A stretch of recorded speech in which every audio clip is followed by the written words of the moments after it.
प्रभु राम देव भगवान अल्लाह खुदा ईश आदि नाम एक ही शक्ति के हैं। वो कैसा है, कहां है, कैसे मिलता है, किसने देखा है?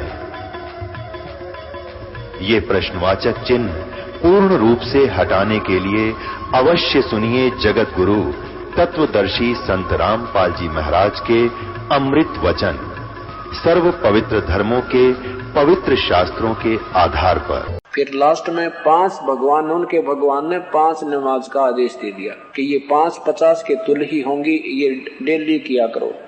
लेकिन उस परमात्मा ने मांस खाने की, बकरे काटने की या कोई ये गाय बिस्मल करने की नहीं कही। अब कहने का भाव ये है कि जो पवित्र मुसलमान धर्म और पवित्र ईसाई धर्म के मुखिया श्री बाबा आदम जी वहां जहां ये पहुंचे बैठे हैं पितरलोक में, ये कहते हैं स्वर्ग चले गए। उस स्वर्ग मान लीजिए वो स्वर्ग चले गए और उस स्वर्ग में भी वो चैन तक हो ना, उनको वहां भी चैन नहीं।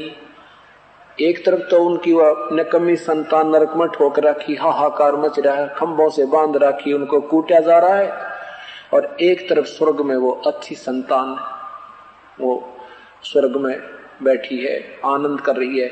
तो कहते हैं बाबा आदम दाईं तरफ देखता है तो खुश होता है, खुश खुश खिलखिला कर हंसता है, और बाईं तरफ देखता है तो रोने लग जाता है।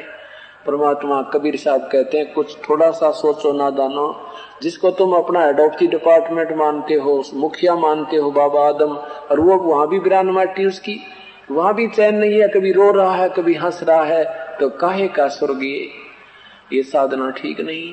अब जो भी सुन रहा था कलेजा मुंह को आ रहा है कि हजरत मोहम्मद जी के तीनों बेटे उसकी आंखों के सामने मृत्यु को प्राप्त हुए, और स्वयं 62 साल की उम्र में हजरत मोहम्मद जी भी एक तेज बुखार के कारण और सारी रात तड़फ तड़फ के प्राण त्याग गए। अब जो समझदार थे व्यक्ति मुसलमान लोग, वो परमात्मा के चरणों में आगे भगवान क्या करें हम। यदि हम अब आपसे उपदेश लेंगे तो ये धर्म के ठेकेदार हमें तंग करेंगे। परमात्मा ने कहा बेटा तुम मांस मत खाना, ये इनके तो ये करते हैं, ये साधनाएं नहीं करना। नमाज क्या चीज होती है? अल्लाह से प्रार्थना करनी है। जैसे ये जागरण करते हैं ये लोग, उसके में क्या कहते हैं माता के विषय में, तू शेरा वाली है, तू लट्टा वाली है, तू अंधे नु आंख दे देंदी है, तू ये कर देती है, तू निर्धन को धन दे देती है। माँ के अंदर ये गुण है और इसको तुम गाते रहो गाते रहो गाते रहो तो वो ऐसे नहीं देगी। जैसे बिजली के गुणों का ज्ञान है कि तू अंधेरे को उजाले में बदल देती है और आटा पीस देती है, पानी निकाल देती है नीचे से, पंखे चलाती है, कूलर चलाती है, तो बड़े गुणा वाली है। इसकी एक आरती बना ले, फिर इसके गाने रागनी रुगनी बना ले, फिर इसके गाने गुने बना ले, ढोलक ढालक बांध ले, तंबूरे लाला गा ले, तो पंखे चलांदी है, तुम कूलर चलांदी है, तुम पानी निकाल देंदी है, सारी रात गाए जा। ओह तू सुना, तेरी आवाज बहुत चंगी है, तू सुना। नादानो कनेक्शन लो, कनेक्शन लिया नहीं और गुण गा रहे हो बिजली के। पहले कनेक्शन लो, कनेक्शन लेकर फिर अपना आनंद लो, जो वो गुण उसके अंदर है उपलब्ध करो। ऐसे ही परमात्मा कहते हैं केवल नमाज करते हैं वो भगवान अल्लाह राजी ना हुए। ऐसे मुसलमान लोग, हिंदू लोग रोज गीता का पाठ करते हैं और गीता के विरुद्ध साधना कर रहे हो। हजरत मोहम्मद जी कबीर परमात्मा ने बताया कि कुरान शरीफ सूरत फुरकानी नंबर 25 आयत नंबर 52 से 59 में किसी और परमात्मा कबीर नाम के अल्लाह की तरफ संकेत है। और हजरत मोहम्मद जी का अल्लाह कहता है कि मैं नहीं जानता उस परम पिता कबीर परमात्मा की साधना के विषय में, वो कैसे लाभ देता है। वो समर्थ है और वही दुख निवारण करता है। वही वो परमात्मा जिसने 6 दिन में सृष्टि रची और 7वें दिन तख्त पर जा बैठा। तुम्हारे ये काजी और मुल्ला ये बताते हैं परमात्मा निराकार है, और आपके जो सदग्रंथ कह रहे हैं वो परमात्मा सशरीर है, उसका नाम कबीर है। पहले तो ये फैसला करते हैं कि वो परमात्मा साकार है, निराकार नहीं है, जो तुम्हें गुमराह किया हुआ है। देखिए पवित्र बाइबल ये कहां से प्रकाशित है? यह है पवित्र बाइबल, शास्त्र बाइबल, इंडिया बाइबल लिटरेचर, बरका रोड, कल्पक, मद्रास, इतने। और इसके बिल्कुल स्टार्ट में ही उत्पत्ति स्टार्ट होती है। उत्पत्ति प्रथम पृष्ठ पे विश्व की सृष्टि, सृष्टि के 7 दिन, पहला दिन, दूसरा दिन, तीसरा दिन, ये चौथा दिन, और यहाँ देखो 5वां दिन। ये 5वां दिन और ये 6ठा दिन। छठे दिन को दिखाते हैं कि फिर परमेश्वर ने कहा हम मनुष्य को अपने स्वरूप के अनुसार अपनी समानता में बनाए। नीचे देखो, तब परमेश्वर ने मनुष्य को अपने स्वरूप के अनुसार उत्पन्न किया। अपने ही स्वरूप के अनुसार परमेश्वर को उसने उत्पन्न किया, नर और नारी करके उनकी मनुष्यों की सृष्टि की। पवित्र बाइबल में ये पूर्ण परमात्मा की तरफ से रची हुई सृष्टि का 6 दिन का विवरण है। 7वें दिन फिर कहते हैं सब सृष्टि को रच के भगवान ने क्या कहा, उनको मांस खाने के लिए नहीं कहा। फिर परमेश्वर ने उनसे कहा कि सुनो, जितने बीज वाले छोटे छोटे पेड़ और सारी पृथ्वी के ऊपर जितने वृक्षों में बीज वाले फल होते हैं, ये सब मैंने तुमको दिए हैं, वे तुम्हारे भोजन के लिए हैं। और जितने पृथ्वी के पशु और आकाश के पक्षी और वृक्ष, पृथ्वी पर रहने वाले जंतु हैं, जिनमें जीवन के प्राण हैं, उन सब के खाने के लिए मैंने हरे हरे छोटे छोटे पेड़ दिए हैं। और वैसा ही हो गया। ये पूर्ण परमात्मा का संकेत है, आदेश है कि इसमें कितना मांस मिट्टी खाने का किसी पशु पक्षी को भी अलाउड नहीं है। 7वें दिन क्या किया कि फिर परमात्मा ने जो कुछ भी बनाया था 7वें दिन अपना काम समाप्त किया। परमेश्वर ने अपना काम जिससे वह करता था 7वें दिन समाप्त किया और उसने अपने किए हुए सारे काम से 7वें दिन विश्राम लिया। इसके बाद ये सृष्टि रच करके हजरत पूर्ण परमात्मा ने आदम आदि की उत्पत्ति करके काल को सौंप दिए। यहां से फिर काल का ड्रामा शुरू होता है। उसने फिर इसमें अपने हिसाब से जो इनमें उल्टी सुलटी कथाएं को आके उल्टे सुलटे ज्ञान देकर इन भोली आत्माओं को गुमराह कर डाला। अब आपको दिखाते हैं कुरान शरीफ, बाइबल, पवित्र शास्त्र बाइबल में देखा कि परमात्मा सशरीर है, वो मनुष्य सदृश है, क्योंकि परमात्मा ने मनुष्य को अपने स्वरूप में बनाया। तो भगवान भी मनुष्य जैसा साकार है। और पवित्र हिंदू धर्म में, पवित्र मुसलमान धर्म में, पवित्र सिख धर्म में, पवित्र ईसाई धर्म में आज तक भगवान को निराकार पगाटा जोड़ रखा। ये लोक वेद सुना गया, अपने को शास्त्रों की ज्ञान नहीं अपने तक पहुंचा, इसलिए हम अभी तक यथार्थ ज्ञान से वंचित हैं। इसलिए परमात्मा ने इस दास की ड्यूटी लाई है। अब देखिएगा कुरान, पवित्र कुरान शरीफ सूरत फुरकानी नंबर 25 आयत नंबर 52 से 59 तक आपको निर्णय दिया जाएगा। ये पवित्र कुरान शरीफ, इसमें लिखा है कि ये वह इल्हामी किताब है जिसमें कोई संदेह की गुंजाइश नहीं है। कुरान शरीफ, कुरान से पीछे कर थोड़ा, कुरान शरीफ ये है, नीचे देखना अनुवाद करता कौन है, शेरवानी संस्करण, प्रकाशक लखनऊ किताब घर, मौसम बाग, सीतापुर रोड, लखनऊ। और यहां देखिए सूरत फुरकानी, कुरान शरीफ सूरत फुरकानी 25 आयत नंबर नीचे देखो 52।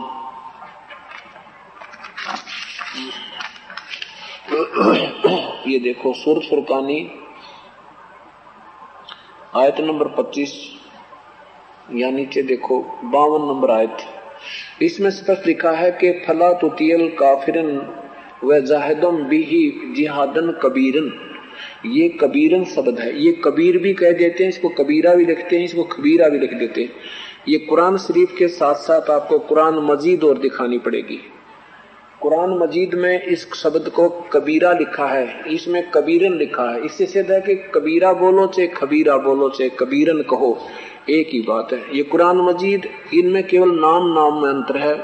मजीद कहो चाहे शरीफ कहो, कुरान शरीफ कहो चाहे मजीद कहो। ये देखो कुरान मजीद, तजुर्मा फतेह मोहम्मद खान साहब जालंधरी, प्रकाशक है मोहम्मद एंड कंपनी मुंबई 59, और सेल एजेंट है फरीद बुक डिपो दिल्ली 6। इसमें वही सूरत फुरकानी,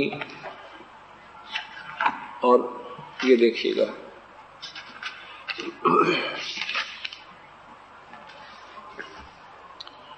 ये है कुरान मजीद लिखा शरीफ के स्थान पर, और सूरत फुरकानी 25 नीचे देखो, बिल्कुल लाइन भी नहीं चेंज किया इन्होंने, वही लिखा कि फला तुतियल काफिरन व जिहादुम बिही जिहादन कबीरा। कबीरन कहो कबीरा कहो, इसका अर्थ कबीर है, चाहे खबीरा कहो। यहां इन्होंने खबीरा लिख दिया। ये बोलन का अंतर होता है सिर्फ। ये 58 नंबर में लिखा है इबादही खबीरा, ये कबीरा है। कबीरा कहो चाहे खबीरा कहो। इबादही माने पूजा के योग्य, पूजा के योग्य, इबादत, इबादत माने पूजा, इबादही माने पूजा के योग्य पूजनीय। कबीरा वो कबीर परमात्मा है, और यहां पर फिर खबीरा लिखा है। तो इसका अर्थ क्या बनता है?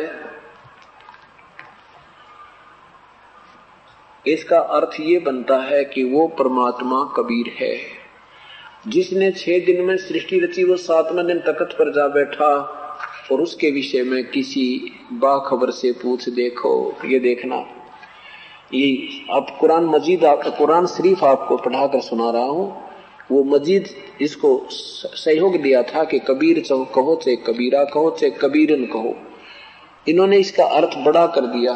सूरत फुरकानी 25 नीचे देखिएगा, ये 52 नंबर आयत में इसका हिंदी क्या बना है, इन्होंने क्या बनाया है कि ए पैगंबर, तो ए पैगंबर तुम काफिरों का कहा न मानना, और इस कुरान की दलीलों से उनका सामना बड़े जोर से करो। इन्होंने कबीर का अर्थ बड़ा कर दिया, जबकि इसका अर्थ बनता है कि कुरान शरीफ को बोलने वाला अल्लाह कह रहा है हजरत मोहम्मद जी को कि मैं तुझे जो संकेत कर रहा हूं, मैं तुझे जो कुरान की वाणी दे रहा हूं, ज्ञान दे रहा हूं, इस पर तो विश्वास रखना मेरे पे। ये कबीर परमात्मा है। और लेकिन ये काफिर लोग इसको भगवान नहीं मानते, तो इनकी बातों में मत आना, इनके साथ संघर्ष करना। जिहाद माने संघर्ष करना, बिही माने डट कर इनके साथ संघर्ष करना, जब इनकी लड़ाई नहीं करना, लेकिन इनकी बातों में तो आइए मत ना, जो मैं कह रहा हूं यह सत्य मानना। यू कबीर परमात्मा, और ये वही है जिसने 6 दिन में सृष्टि रची, 7वें दिन तख्त पर जा बैठा। ये देखना, यही सूरत कुरान शरीफ सूरत फुरकानी 25, और यहाँ प्रश्न नंबर इसका है, ये देखना प्रश्न नंबर 606 पे, वो 604 पे आपने देखा था, अब 606 देखिए नीचे। ये 58 नंबर में खबीरा, इवादी खबीरा, 59 में ये बिही खबीरन। इसका हिंदी यहां देखना है, दोनों आयतों की आपको दिखाता हूं। 7 ए पैगंबर उस जिंदा पर है, क्योंकि परमात्मा पूर्ण ब्रह्म जिंदा महात्मा के रूप में हजरत मोहम्मद जी को मिले थे, सतलोक ले गए थे, पर युमान्या को नहीं था, वापस छोड़ दिया। जबरील देवता के डर से नहीं माना था, उसने ग्रहण डरा रखा था। तो कहते हैं ए पैगंबर, हजरत मोहम्मद जी के खुदा वो निराकार प्रभु ये काल कह रहा है, हे पैगंबर उस जिंदा यानी जिंदा रूप में तुझे मिला था, उस जिंदा पर भरोसा रखो जो कभी मरने वाला नहीं है, वो अविनाशी परमात्मा है, और तारीफ के साथ उसकी पाकी बयान करते रहो। वो अपने बंदों के गुनाहों से काफी खबरदार है। यहाँ उस 58 में जो बड़ा कबीर शब्द है, उसका अर्थ इन्होंने बड़ा काफी कर दिया, काफी खबरदार है। इसका अर्थ है कि वो कबीर अल्लाह, ये देखो वो कबीर अल्लाह अपने साधकों के दुखों का निवारण कर देता है। वो कबीर नाम उस परमात्मा का वो खूब जानता है। और 59 में क्या लिखा कि जिसने आसमान और जमीन के बीच और जो कुछ है उनके बीच में सबको 6 दिन में पैदा किया है और फिर तख्त पर जा विराजा। वो अल्लाह बड़ा, वो अल्लाह कबीर, या बड़ा अल्लाह बड़ा की जगह कबीरा लिख दो, वो अल्लाह कबीर। आगे देखो, रहमान है, वो अल्लाह कबीर दयालु है।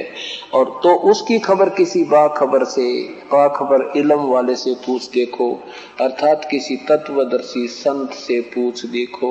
ओए होए, अब देखो कितनी रजा, कितना कमाल कर दिया है कि वो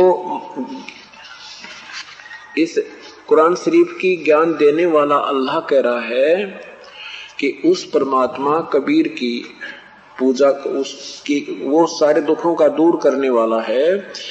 और उसके विषय में किसी बाखबर से वो बताएगा ना, वो पूजा तो उसकी, उस परमात्मा के विषय में पूजा तो कोई संत बताएगा, तत्वदर्शी संत, उससे पूछ ले भाई, वो ही बता सकता, मैं नहीं जानता। तो परमात्मा ने कहा कि क्या काजी और मुल्लाओं, तुम्हारे हजरत मोहम्मद जी को वो बाखबर भगवान अल्लाह संत मिला नहीं, इसलिए तो ये 5 वक्त की नमाजों तक तुम करते रहे और ये रोजा नमाज करते रहे। उसके बाद ये और बीमारी लाली मांस खान की, जो हजरत मोहम्मद जी ने नहीं आदेश दिया था। क्या बताया था कि वो पैगंबर पाक पुरुष साहिब के अब्दाली नबी मोहम्मद नमस्कार है, राम रसूल कहाया, 1,80,000 को सौगत जिन ही करत चलाया। कि उन 1,80,000 पवित्र आत्मा हजरत मोहम्मद जी के अनुयायी हुए थे। कसम है उन महापुरुषों ने कभी ऐसा जुल्म नहीं किया जैसा तुम काजी करवा रहे हो, इन बूढ़ी आत्माओं को गुमराह कर रहे हो, इनको पाप का भागी बना रहे हो। अर्श कुर्स पर अल्लाह तकत है, खालिक बिन नहीं खाली, और वह पैगंबर पाक पुरुष थे साहिब के अब्दाली। ये हजरत मोहम्मद मूसा जी जैसे तो नेक आत्मा थी, परमात्मा की कृपा पात्र थे, उन्होंने कभी ऐसा जुल्म नहीं किया। उन्होंने क्या कहा कि रोजा बंग नमाज दे रे, बिस्मिल की नहीं बात कही रे। उन्होंने ये तो कहा था रोजे करो, बंग दे लो, नमाज करो, लेकिन गौ बिस्मिल करने की हजरत मोहम्मद जी ने नहीं कहा था। अब वहां तो परमात्मा साक्षात खड़े थे और सारी जनता ने की जान बच गई थी, इसलिए कोई बोल नहीं रहा था, कान बोझ के सारे सुन रहे थे। और अंदर अंदर से वो काजिर मुल्ला कूद रहे थे। तो वो लोग कह रहे थे, वो उस मुसलमानों वाले ठेकेदारों को मुसलमान लोग ही कह रहे थे कि पीर जी ये तो मानना पड़ेगा कि आपने अपने सारे जंतर मंत्र कर लिए थे, वर्षा नहीं हुई, और इस शक्ति ने आकर जो वर्षा की है, और ये कह रहा कि वो परमात्मा कोई और है, साथ में प्रमाण दे रहे हैं, क्या कुरान शरीफ में ऐसा नहीं लिखा है? तो वो कहते नहीं, ऐसा कहीं नहीं लिखा है, क्योंकि उस समय तक ये कुरान शरीफ हिंदी में ट्रांसलेट नहीं हुई थी, केवल अरबी भाषा में थी। और ऐसे ही गीता जी और वेदों का उस समय तक हिंदी अनुवाद नहीं हुआ था।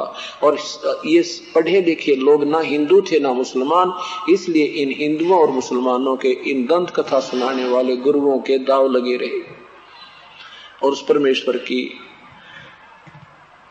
महिमा से हमें परिचित नहीं होने दिया। अब परमात्मा कहते हैं कि उस जालिम काल ने हजरत मोहम्मद के साथ कितनी जबरदस्ती की, पढ़ के देखो तुम्हारे जीवन चरित्र में। जीवनी हजरत मोहम्मद वही पुस्तक, पवित्र पुस्तक है, इसके पृष्ठ नंबर 68 पर देखो। इस तरह रमजान के कुछ दिन बीत गए। एक दिन हजरत मोहम्मद आप सलल गुफा में, हजरत मोहम्मद जी गुफा में आराम कर रहे थे। सुबह का सुहाना समय था। अचानक एक फरिश्ता दिखाई पड़ा दिया, बहुत ही खूबसूरत हसीन फरिश्ता, हाथ में हसीन रेशम का एक रुमाल, एक टुकड़ा भी था। बोला पढ़ो। आप हजरत मोहम्मद घबरा गए, फरमाया मुझे पढ़ना नहीं आता। आप हजरत मोहम्मद को ऐसा महसूस हुआ कि जैसे वह गला घोंट रहा हो और शरीर को भींच रहा हो। फिर छोड़ दिया और कहा पढ़ो। आपने फरमाया, हजरत मोहम्मद ने कहा कि मुझे पढ़ना नहीं आता। यहाँ देखो, फिर आप हजरत मोहम्मद को महसूस हुआ कि वह गला घोंट रहा है और शरीर को भींच रहा है। फिर छोड़ दिया, कहा पढ़ो। आप हजरत मोहम्मद को अंदेशा हुआ कि वह फिर गला घोंटेगा और इस बार मुझे जोर से भींचेगा। फरमाया क्या पढ़ूं? बोला पढ़ो अपने रब के नाम से जिसने पैदा किया इंसान को खून की फुटकी से। पढ़ो तुम्हारा मेहरबान रब है, रब ही है, उसने कलम से लिखा सिखाया, उसने कलम से सिखाया इंसान को, वह खूब सिखाया जो उसे मालूम था न था, कुरान। फरिश्ते ने के बताने पर आप मोहम्मद जी ने पढ़ा, पढ़ते ही याद हो गया, चित्त फिर अंकित हो गया इस तरह। आप फिर कहते हैं आप उठ खड़े हुए, भय से दिल बैठा जा रहा था, घबराहट से चेहरा उतरा हुआ था।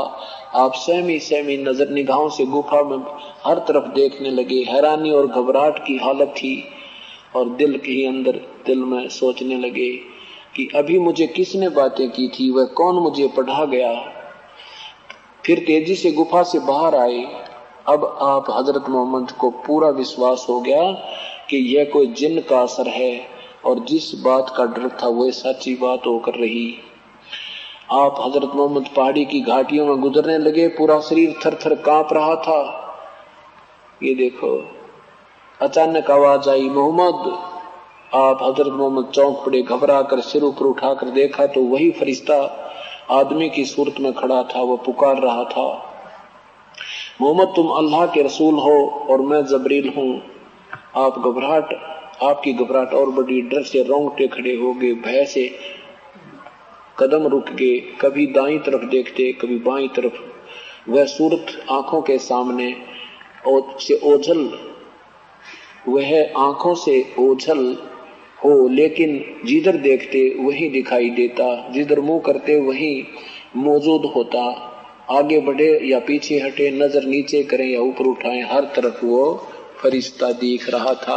यानी हजरत मोहम्मद जी की खूब दुरुक्ति करके, जबरदस्ती कर करके इसने जो कुछ ज्ञान देना था कुरान शरीफ उसके अंदर बढ़कर, पितर की तरह, भूत की तरह अंदर प्रवेश करके, आकाशवाणी कर करके और प्रत्यक्ष आके हजरत मोहम्मद जी को ये कुरान शरीफ का ज्ञान बोला और वो लिख लिया गया।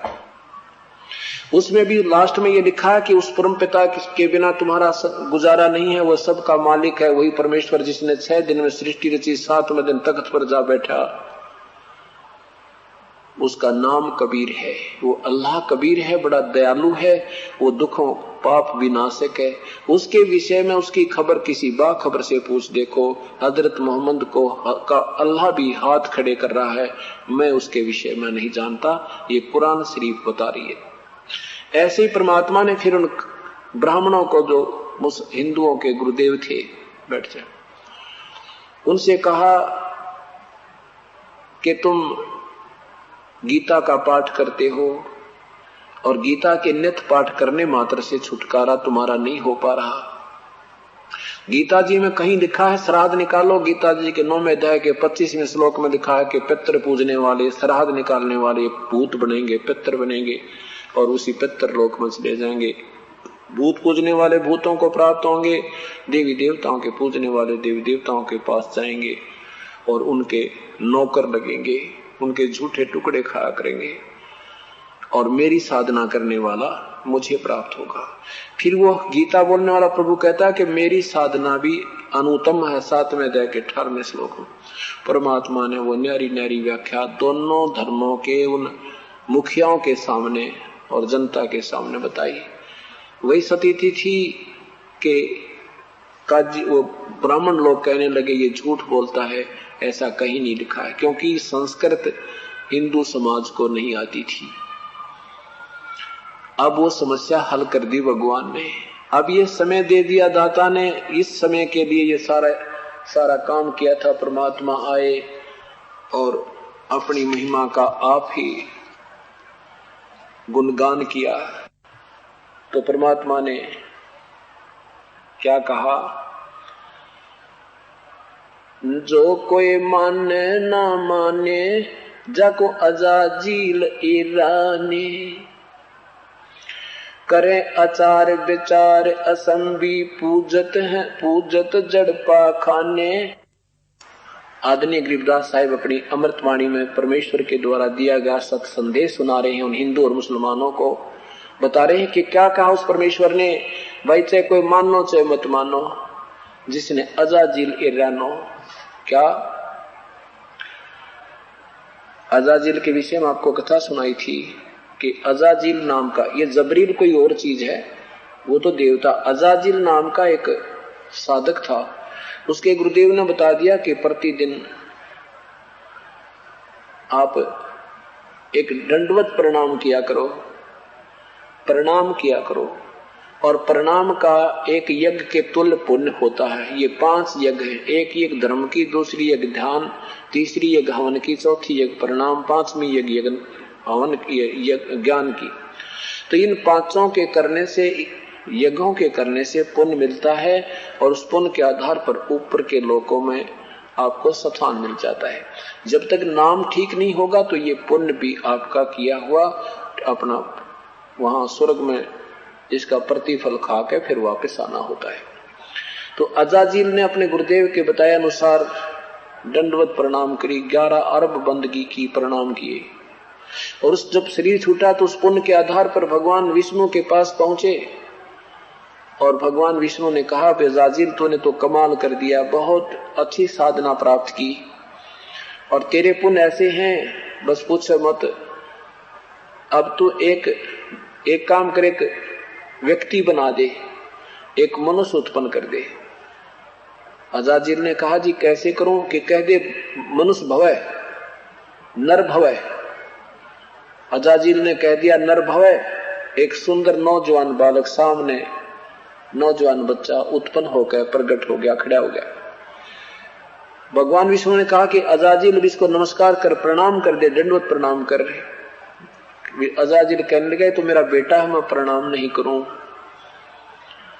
अब वही तो कोरस कर रखा उसने प्रणाम करने का, उसको कर नहीं रहा।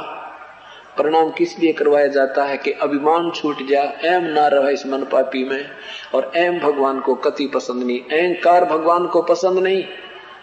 भक्ति के अंदर ये बहुत भयंकर वस्तु है, इसलिए प्रणाम दंडवत कराया जाता है, इस मिट्टी को मिट्टी समझने और भगवान में आस्था घनी हो जाए।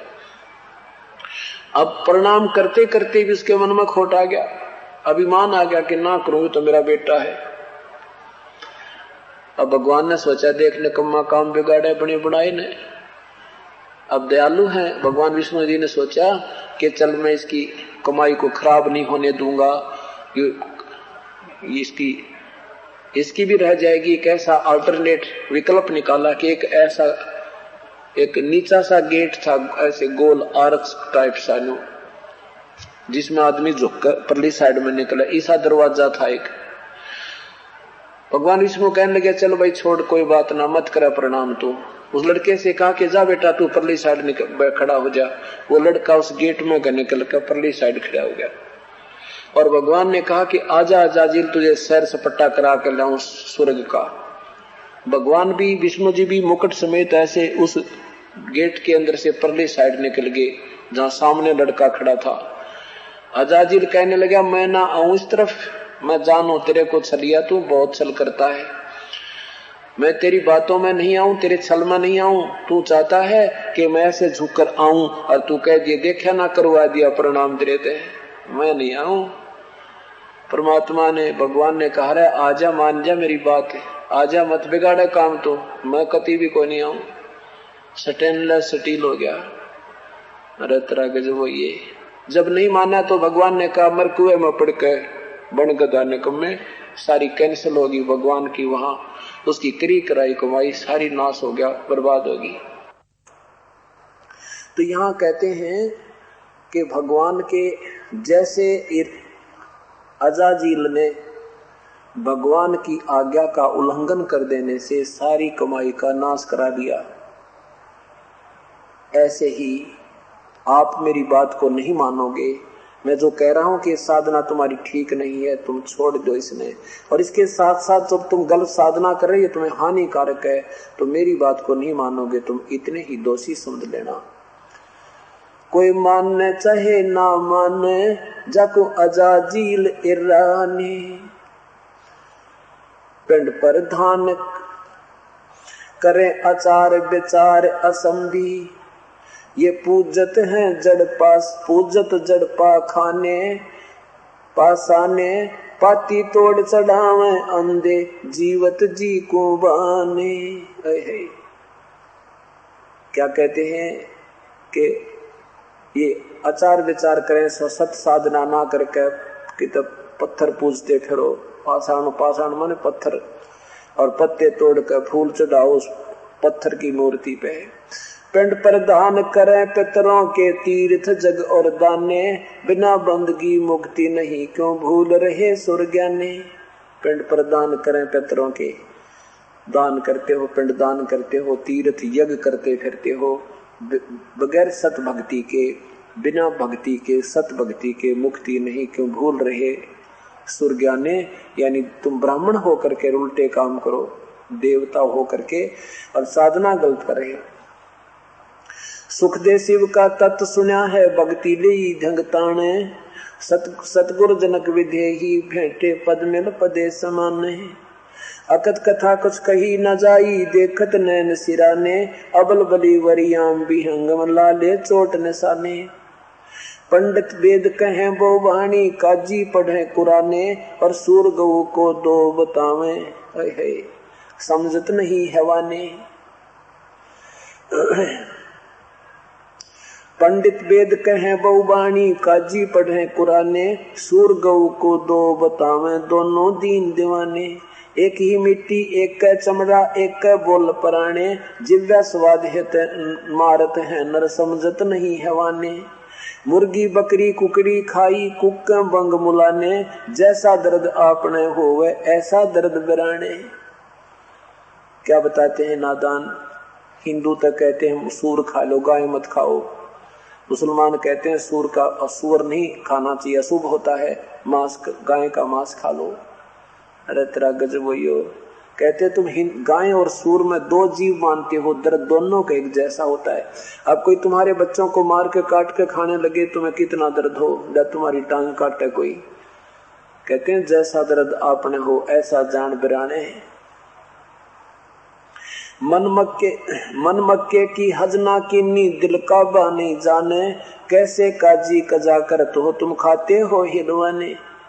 जा दिन साहेब लेखा मांगे दो क्या जवाब दीवाने, ऐसा कुफर तरस नहीं आवे काटे शीश खुराने। कहते हैं ऐसा जुल्म करो, वहां भगवान के दरबार में तुम्हारा जवाब मांगेंगे, जब के जवाब दोगे। भगवान के बच्चों को मार रहे हो, पिता का चाहे छोटा बालक मार दे चाहे बड़ा, भगवान का चाहे चींटी को मारो चाहे हाथी को, एक जैसा तुम्हें दोष लगेगा। मुर्गा मारो चाहे गाय मारो, सूअर खाओ, सबका तुम्हें पाप लगेगा, महादोष के भागी हो जाओगे। उस पुरसेती मरहम नाही अनहद नाद गुनाने, दास गरीब गई दुनी गई दोजक, ये देव गाड़ी गुराने। कहते तुम नरक में जाओगे, और कबीर परमात्मा जैसे महापुरुष को सत साधना देने वाले भगवान को तुम गाली देते हो, बुरा बताते हो। इन नकम में काजी और पंडितों के कहते हैं तुम्हें महापाप लगवाएंगे ये। अब परमात्मा की महिमा सुनकर हिंदू और मुसलमान दोनों के दोनों ने बहुसंख्या में मगहर में उपदेश ले लिया। और वहां एक व्यक्ति को संतान नहीं थी, 65 साल का हो गया था। सतगुरु के आशीर्वाद से वहां उनको संतान प्राप्त हुई। आज वहां पर मगहर के अंदर ये दास वहां गए थे, 3 बार जाकर देख कर आए हम। तो उसमें लिखा था, एक भक्त कह रहा था कि जो यहाँ पर एक कबीर मोहल्ला कबीर करम यानी कबीर परमात्मा की करम माने रहमत का मेहर के नाम ते एक मोहल्ला बसा हुआ, सैकड़ों घर हो गए हैं। तो उस कहते हैं वो कबीर साहब की कृपा से संतान हुई थी। उस समय थोड़े थोड़े घर थे, और अब वो पूरी जनसंख्या हो रही है उस कबीर साहब के मानने वालों की। तो वहाँ मुसलमान और हिंदू दोनों प्रेम से रहते हैं, बिल्कुल सगे भाइयों की तरह रहते हैं। कोई आपस में द्वेष नहीं, ना कोई झगड़ा नहीं कभी भी। उन्होंने बताया था कि कितने आपस में सांप्रदायिक दंगे हो लिए, हिंदू मुसलमानों का भी झगड़ा हो लिया, लेकिन मगर में आज तक हम आपस में कभी धर्म के नाम पर नहीं लड़े हैं। वो तो चाहे भाई बुई भी लड़ पड़ते हैं छोटी मोटी कोई बांटे बंटवारे पर, बाकी हम मजहब के नाम पर नहीं लड़े। ये आशीर्वाद उस कबीर परमेश्वर का है। पूर्ण परमात्मा कबीर साहब जब आए थे, अपना परिचय देने आए थे और अपने गवाह तैयार करने आए थे कि इस बीचली पीढ़ी में, इस कलियुग के अंदर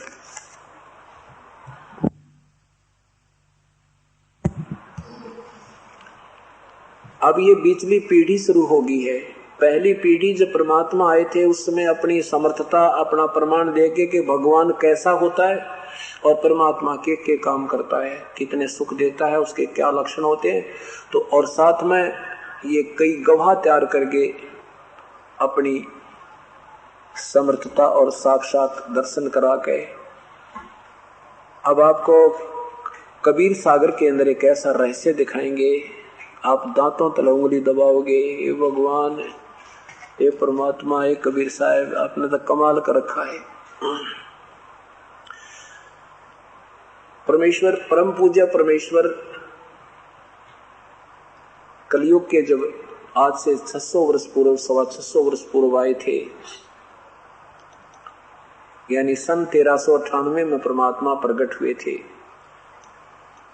और फिर धर्मदास नाम के एक वैष्णव उपासक श्री विष्णु कृष्ण आदि के उपासक को अपनी शरण में लेकर तत्व ज्ञान बताया था और फिर सतलोक में अपने दर्शन दिखाए थे और फिर यहाँ वो आत्मा छोड़ दी थी।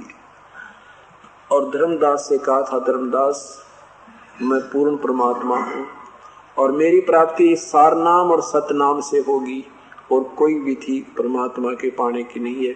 और ये सार शब्द और ये सत शब्द, जो सार नाम तुझे मैं देता हूँ, बता रहा हूँ, तुझे दे रहा हूँ, ये किसी को मत बताना। ये जब तक वो बिजली पीढ़ी प्रारंभ होगी तब तक कति छुपा कर रखना है, अपने वंशजों को भी मत बताना। और काल ने क्या कहा था जब परमात्मा यहाँ आए थे, काल से कहा था कि मैं, कबीर साहब ने कहा था कि मैं मृतलोक में जाऊंगा, तेरे ब्रह्मांडों में नीचे जाके और सबको बताऊंगा यू भगवान नहीं है, परमात्मा कोई और है, और तेरी पोल पाड़ूंगा। तो काल ने पहले तो विनम्रता से, चापलूसी से प्रभु से वचन लिए कि 3 युगों में जीव थोड़े ले जाना, चौथे युग कलयुग में कितने ही प्राणी ले जाना, प्रभु ये दया बख्श दो। परमात्मा ने तथास्तु कर दिया था। तो फिर काल एकदम बदल गया, कहने लगा जा बेशक जोग जीत, क्योंकि परमात्मा अपने पुत्र के रूप में, योग संतान के रूप में आए प्रगट थे कि जा जो योग संतान तुम्हारी कोई नहीं माने, 12 पंथ करूं मैं साजा, नाम तुम्हारा ले करूं आवाजा, 12 पंथ नाम जो ले ही, सो मेरे मुख आन समोही, पहले अंश हमारे जाही, पीछे अंश तुम्हारा जाई। काल ने ये कहा था कि मैं 12 पंथ चला दूंगा, कहेंगे तेरा ही गुणगान करेंगे, कबीर भगवान है, वो अल्लाह कबीर है, वो कोई और परमात्मा है, और नाम और साधना मेरे लेवल की दिया करेंगे, मेरे मुंह में रहेंगे। तो धर्मदास जी से परमात्मा ने कहा था कि धर्मदास इस काल के 12 पंथ चलेंगे और इन 12 पंथों में जो हंस आएंगे, जो इनके प्रवर्तक आएंगे, वो उनके माध्यम से मैं अपनी समर्थता का प्रमाण इस पृथ्वी पर छोड़ता रहूंगा। लेकिन उन 12 पंथों में उपदेश लेने वालों की मुक्ति नहीं होगी, लेकिन मेरी महिमा तो वो गाते ही रहेंगे, पिछली पीढ़ी तक मेरा नाम जिक्र चलता रहेगा। और जब 12वां जो अंश आएगा, 12वां जो आएगा, वो उस समय मेरी वाणी फिर प्रकट होएगी, उसके माध्यम से मैं अपनी वाणी फिर लिखवाऊंगा संवत 1775-74 में, और मेरी वाणी दोबारा प्रकट होएगी। क्योंकि कबीर वाणी जो है बहुत कुछ इन्होंने और मिलावट कर दी थी, इस करके परमात्मा ने कहा था कि मैं अपनी महिमा फिर एक बार फिर प्रकट करवाऊंगा और फिर वो कबीर सागर से भी मिलेगी, वो सही होगी। तो क्या बताया है कि धर्मदास जब लग वो 12 पंथ चले तब तक ये वास्तविक ज्ञान किसी को मत बताना। और 12वें पंथ में 12वां पंथ गरीबदास नाम का पंथ है। 1774-75 संवत में प्रकट होंगे वो हंस, और उनके द्वारा मेरी वाणी प्रकट होगी। लेकिन उस 12 पंथ तक, गरीबदास के पंथ तक के अनुयायियों को भी वो वास्तविक ज्ञान प्राप्त नहीं होगा, क्योंकि परमात्मा का सख्त संकेत था, आदेश था कि ये अभी तत्व ज्ञान वास्तविक नाम मंत्र किसी को नहीं बताना। इस उद्देश्य से लिखा ये कबीर सागर आपके पास है, और 500 वर्ष 550 वर्ष पुराना लिखा है। ये आज नहीं लिखा गया, आज कमाल कर रखा है। इसमें देखना पुण्यात्मा, परमात्मा समय समय पर हमें अपनी महिमा बता रहा है। इसमें आपको दिखाता हूं कबीर वाणी, कबीर चरित्र बोध।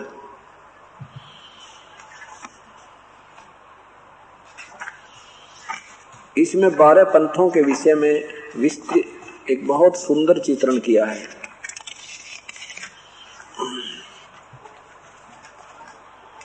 ये देखिएगा, जिनको नहीं दिखाई दे रहा वो मैं बोलूंगा, उससे भी सुनते रहना। ये है कबीर चरित्र बोध सागर, कबीर चरित्र बोध, और पृष्ठ नंबर 1817। नीचे देखिए 12 पंथों के, कबीर साहब के पंथों का वृत्तांत। नंबर 1 नारायण दास जी का पंथ, यागो दास जी का पंथ, सूरत गोपाल पंथ, मूल निरंजन पंथ, टकसारी पंथ, भगवान दास जी का पंथ, सतनामी पंथ, कमाली पंथ। कमाली, ये कमाल भी गुरुद्रोही हो गया था कबीर साहब की वाणी सुना के। जैसे गरीबदासी पंथ कहते हैं ना, ऐसे ये कमाली पंथ है, ये कमाली पंथ, ये कमाल का पंथ। राम कबीर पंथ, प्रेम धाम की वाणी पंथ, और जीवा पंथ, और 12वां गरीबदास पंथ। ये देखिए 12वां गरीबदास पंथ। अब इसी इन 12 के विषय में कबीर साहब का वाणी के द्वारा, अपनी अमृत वाणी के द्वारा आपको वर्णन दिखाते हैं।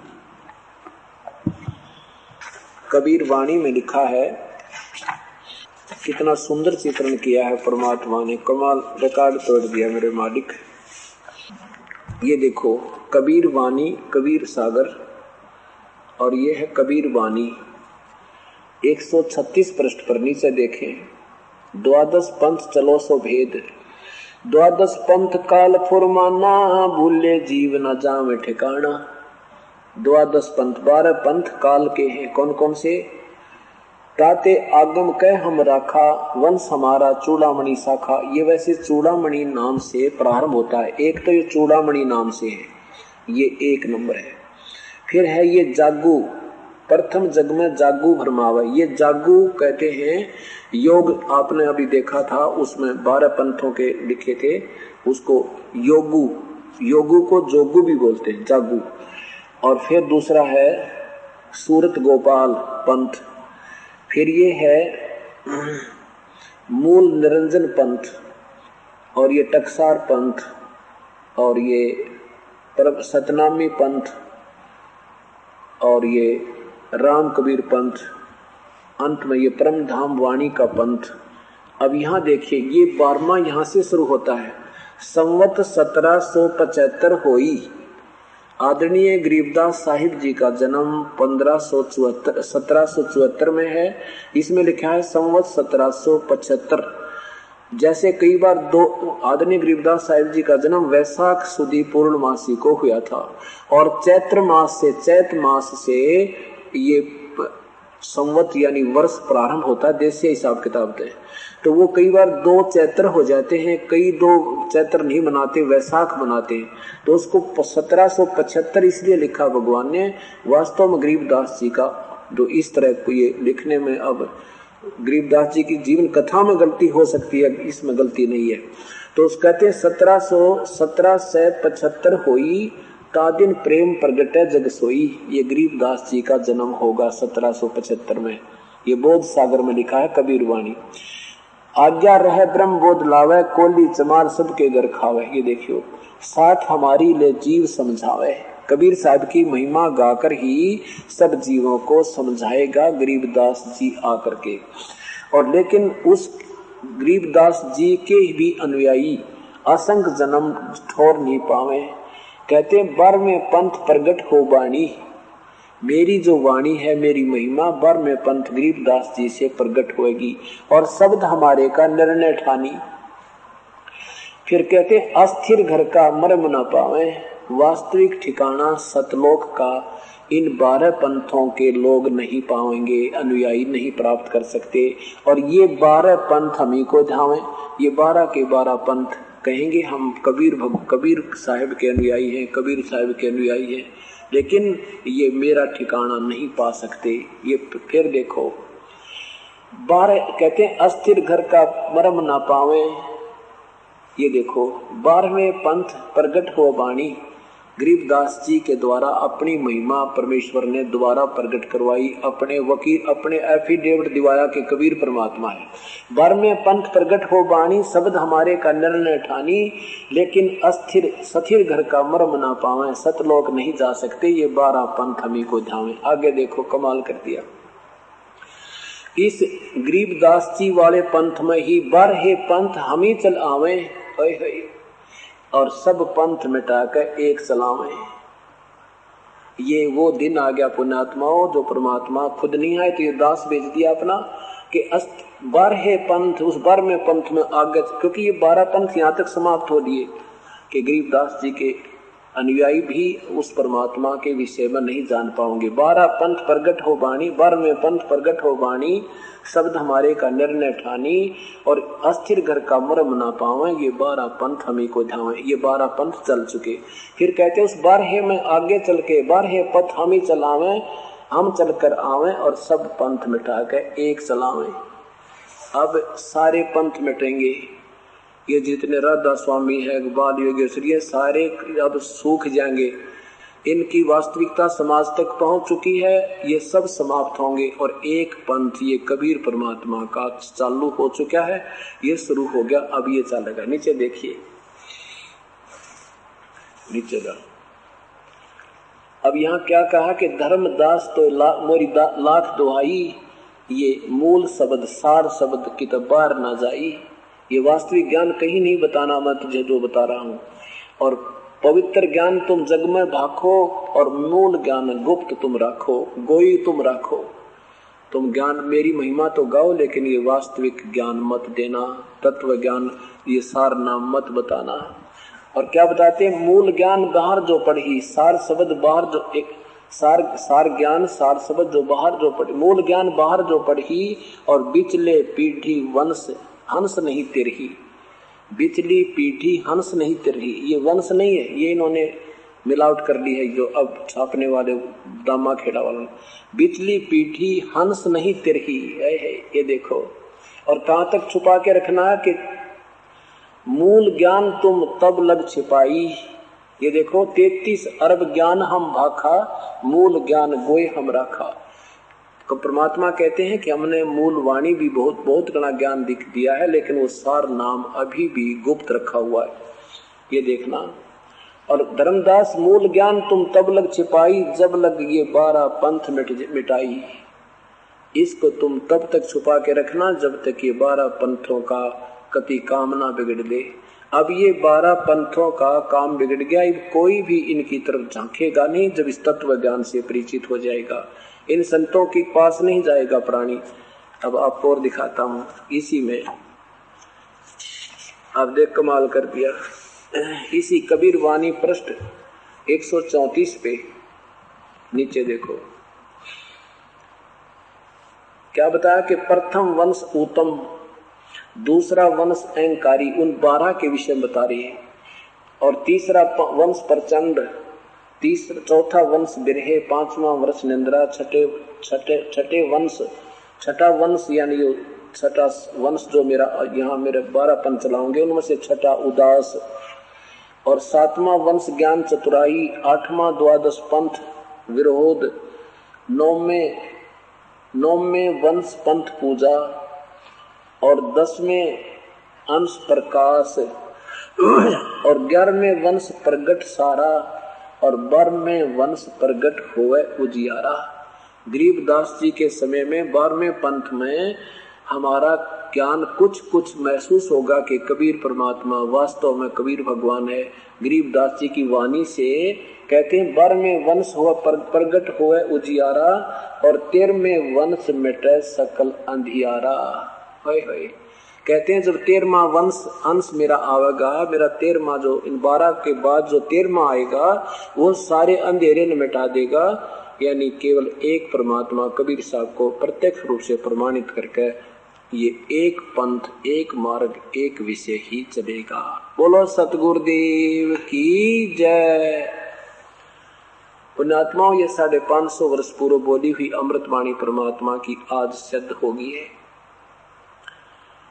कि इन 12 पंथ अभी तक जो भी साधनाएं दी गई थी, चाहे वो गरीबदास पंथ में है, चाहे वो गीसा पंथ में है, चाहे वो किसी दामा खेड़ा वालों के पास है, को जैसे काशी में से कबीर चौरा वाले बोलने से किसी भी कोई भी कबीर पंथी बन रहा है, या अब इसमें लिखा है कि 12वें पंथ हम ही चलावें, यानी गरीबदास वाली ही परंपरा में हम आएंगे दोबारा और इन सब पंथ मिटा कर एक चलावें।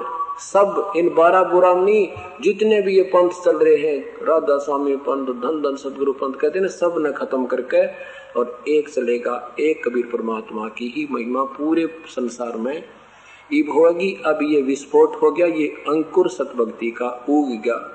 अभी सब एक होंगे और सबका कल्याण होगा, सब सुखी होंगे, सारा संसार एक होगा, सारा संसार सुखी होगा और बेड़ा पार होगा, लाखों और करोड़ों का उद्धार होगा। बोलो सतगुरुदेव की जय। धन धन सतगुरु सत कबीर भक्त की पीड़ मिटाने वाले। धन धन सतगुरु सत कबीर भक्त की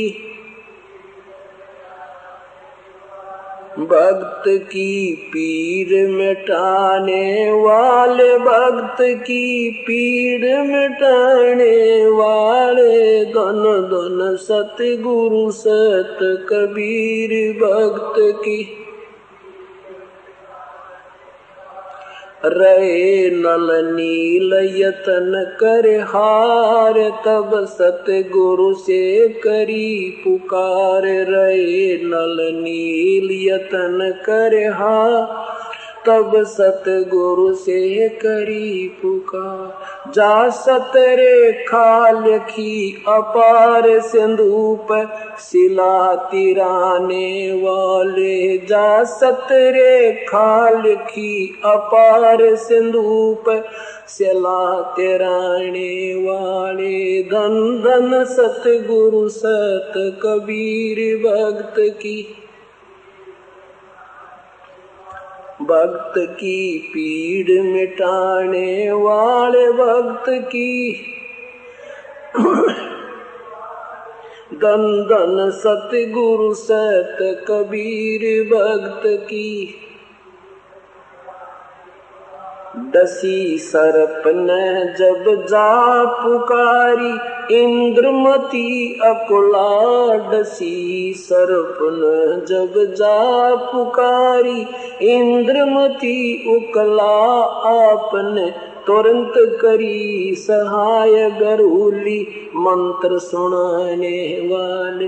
आपने तुरंत करी सहाय गरूली, मंत्र सुनाने वाले। धन धन सतगुरु सत कबीर भक्त की।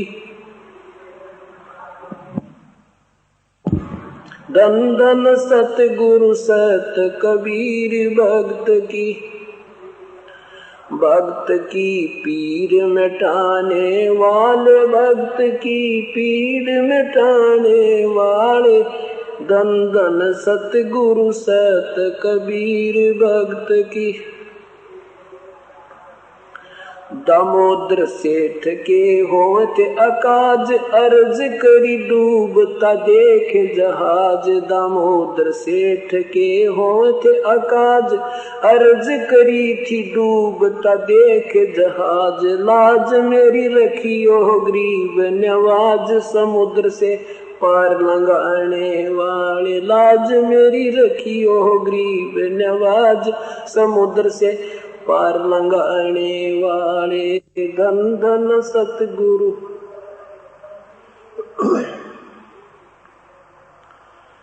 वाले भक्त की पीर मिटाने वाले भक्त की। धन धन सतगुरु सत कबीर भक्त की पीड़ मिटाने वाले। भक्त की पीड़ मिटाने वाले भक्त की। धन धन सतगुरु सत कबीर भक्त की। कह कर जोड़ दीन धर्मदास, दरस दे पूर्ण करियो आस। कह कर जोड़ दीन धर्मदास, दरस दे पूर्ण करियो आस। मेटियो जन्म मरण की तरास, सत्य पद प्राप्त कराने वाले। मेटियो जन्म मरण की तरास, सत्य पद प्राप्त कराने वाले। धन धन सतगुरु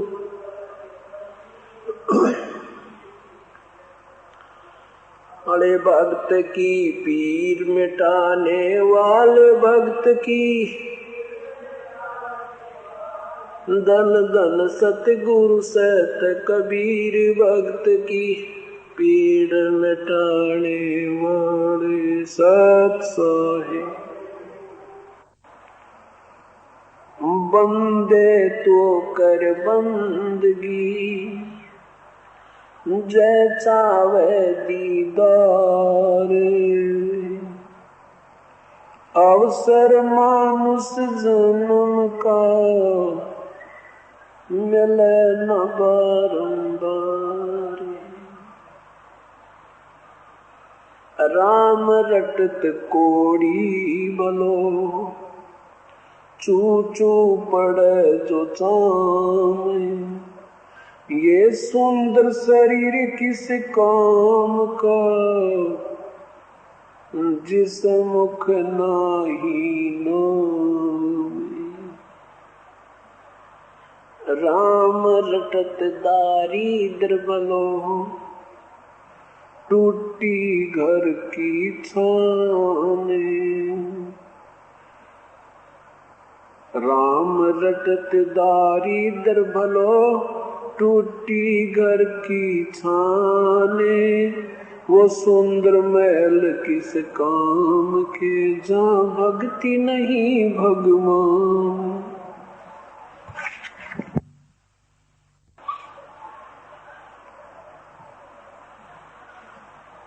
परम पिता परमात्मा पूर्ण ब्रह्म सारी सृष्टि के रचनहार अविनाशी प्रभु कबीर साहिब जी अपनी प्यारी आत्माओं को अपने निज घर का ज्ञान स्वयं ही कराने के लिए इस काल लोक में आते हैं। इस कालबली ने हमें झूठा लालच देकर यहां पर गुमराह कर रखा है। परमेश्वर कहते हैं झूठे सुख को सुख कहे, ये मान रहा मन मोदे। सकल चबीना काल का, कुछ मुख में कुछ गोदे। परमेश्वर कहते हैं कि तुम इस झूठे सुख को सुख मान बैठे हो, ये सुख नहीं है।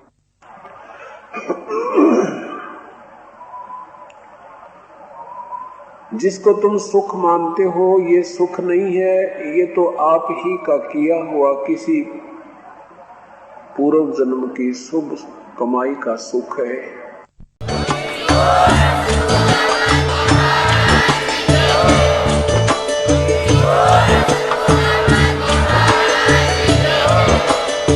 आप सुन रहे थे जगत गुरु तत्वदर्शी संत रामपाल जी महाराज जी के मंगल प्रवचन। अधिक जानकारी के लिए विजिट कीजिए हमारी वेबसाइट www.jagatgururampalji.org। संत रामपाल जी महाराज जी के शुभ आशीर्वाद से पूरे विश्व भर में 500 से भी ज्यादा नाम दीक्षा केंद्र हैं, जिन पर संत रामपाल जी महाराज जी द्वारा ऑनलाइन निशुल्क नाम दीक्षा दी जा रही है। अपने नजदीकी नाम दीक्षा केंद्र का पता करने के लिए संपर्क करें 8222880541।